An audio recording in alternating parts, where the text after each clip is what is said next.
contigo hoy hablando del tema la familia formadora de personas. De personas, sí. Y hablábamos en el segmento anterior de pues que el ser humano desde que nace tiene su primer grupo de referencia, que es la familia, la cual le debe de proporcionar cuidado, protección, educación, valores. ¿De qué otra cosa se debe ocupar la familia? De su desarrollo emocional.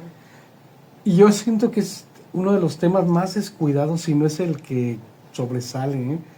Porque esta cuestión emocional, donde pues nosotros debemos de recibir todo el afecto, donde nos debemos de refugiar, donde nos debemos de sentir plenamente aceptados de manera incondicional, y pues que se nos debe de procurar como seres humanos una sana y buena autoestima, y sobre todo qué importante la salud mental.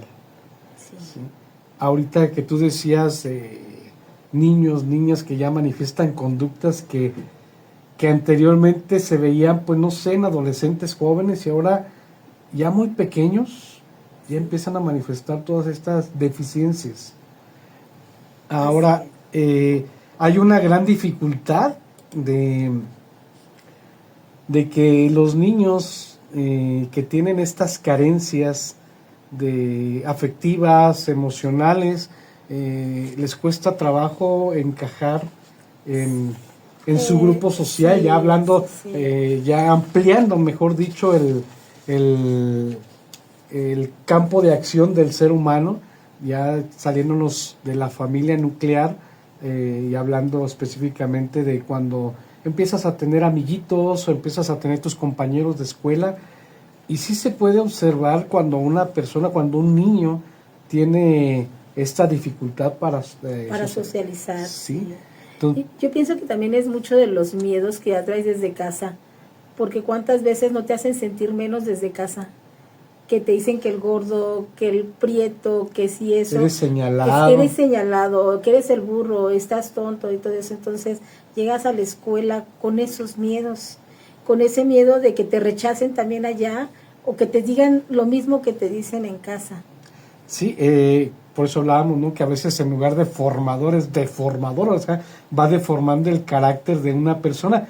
Ahora también está el otro lado de la moneda, ¿no? Cuando se le dice al niño, tú eres el mejor, tú eres el supercampeón, y entonces ese niño pues también va creciendo con esta deformidad. Sí, exactamente. Sí. Esos princesitos que de repente, oye, pues son intocables, y no sé a ti, cariño, pero a mí me da una impotencia grandísima cuando veo, por ejemplo, que un niño le falta el respeto a sus papás, a una persona adulta, cosa que a nosotros nos enseñaron a respetar, ¿no? Siempre alguien que estuviera 2, 3 años más grande que nosotros tenía que hacer un respeto por el simple hecho de ser mayor que nosotros.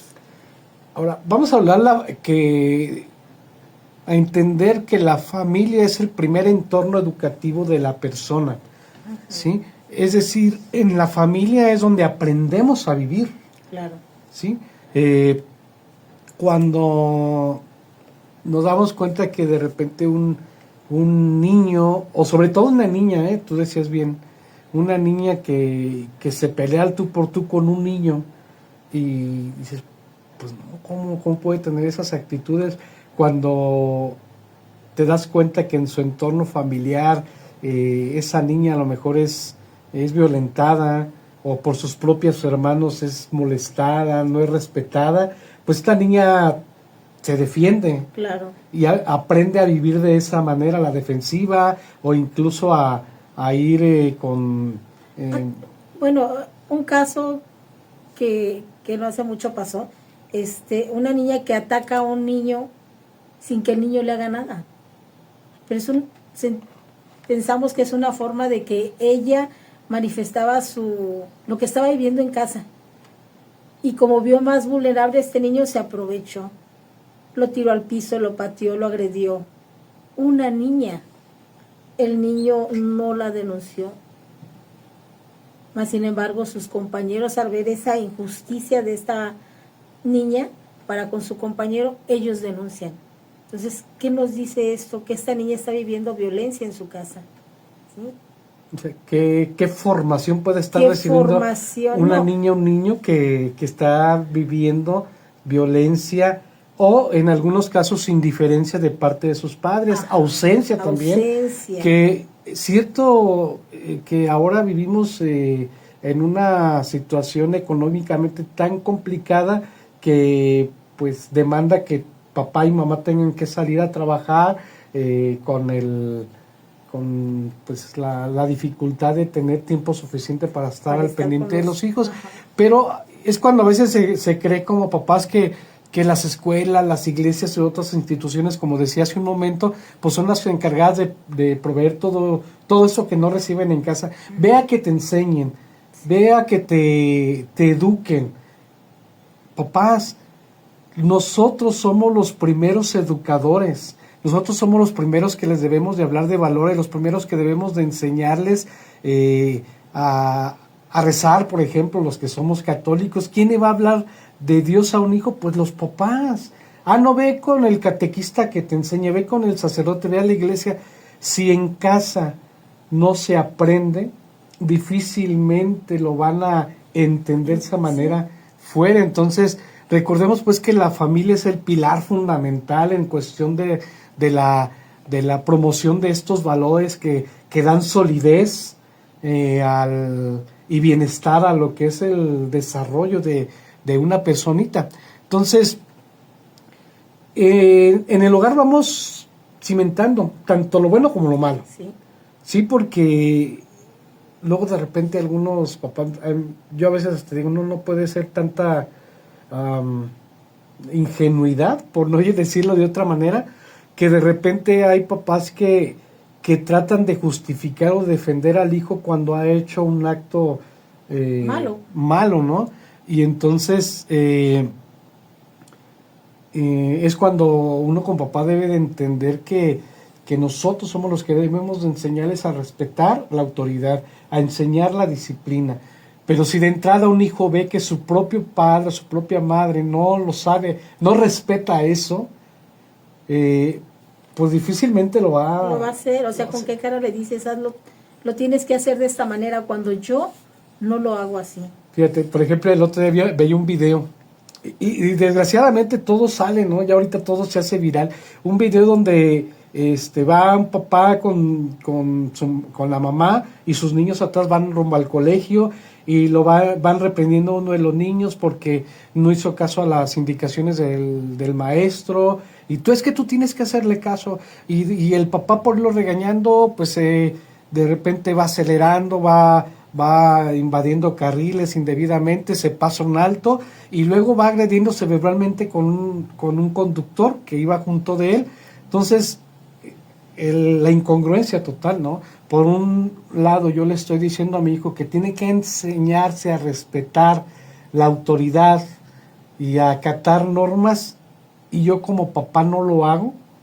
¿Qué pesará más? Y ellos se fijan en lo malo que no haces. Son tontos. No se fijan en lo bueno, es raro, pero en lo malo, y te lo están marcando, te lo están diciendo, es que tú hiciste esto, tú hiciste el otro, y con qué cara me dices a mí, porque ahorita ya los niños ya no se quedan callados. Uh-huh. Ya debaten y cuestionan, defienden. Eso sí, a conveniencia, sí, ¿no? Claro. Porque ahorita un niño de 5 o 6 años ya te habla, es que yo tengo derechos. Uh-huh. Claro que sí, hijo. Claro que sí, pero ¿qué crees? Que todos tenemos también obligación, o sea, tenemos de los dos. Así sí, es. A un derecho va a corresponder una obligación y viceversa. Entonces, que el niño se vaya por la vida creyendo que nada más tiene derechos, aguas cuando llegue a insertarse en la sociedad, porque luego esa persona va a ser alguien intolerante, va a ser alguien que va a tratar de imponer su ley a capricho, ¿no? Entonces, primer punto, entender pues que la familia es este primer lugar educativo, formativo de la persona. No podemos endosarle esta responsabilidad al maestro, bueno, incluso hasta otro familiar, es decir, A los hermanos. yo como papá pues no le voy a delegar esta obligación a mis papás, que con su figura de abuelos, pues ellos tienen otra función, ¿no? Entonces, luego de repente vamos con esta incongruencia por la vida de nuestros hijos, en los cuales pues te llegas a confundir, ¿no? Uno como niño de repente dices, ¿a quién le hago caso? ¿Quién es mi figura de autoridad? La figura de autoridad siempre tienen que ser los papás. Los papás, pero para eso pues obviamente tenemos que vivir de tal manera que también tengamos un respaldo. Así es. ¿Sí? Ahora, no se trata únicamente de proveer lo material, y de eso vamos a hablar cuando regresemos de nuestra segunda pausa.